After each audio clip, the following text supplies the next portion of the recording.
Hi everyone, today we will talk about how to fix or how to solve Facebook Lite.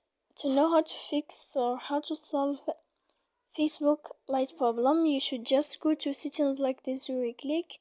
After that, in this page, you will go to apps, default apps, app settings.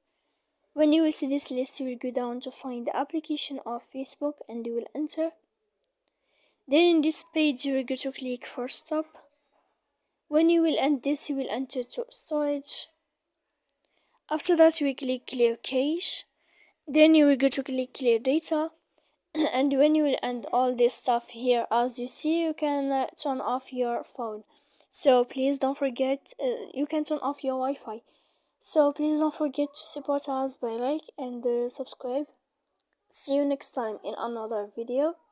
And thank you for your attention. Goodbye.